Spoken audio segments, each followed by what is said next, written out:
يا ترى ايه هو النظام الصحي؟ عندنا النظام الصحي نقدر نلخصه في ان هو التزام بتنظيم السعرات الصحيه. اقدر اعمل ده من خلال 7 خطوات.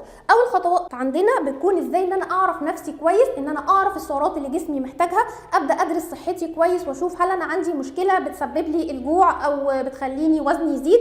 ان انا ببدا اعرف ايه الحاجه اللي مناسبه صحتي تحديدا. ممكن يكون عندي مشكله معينه فانا محتاجه مجموعه من الادويه المعينه او المكملات المعينه.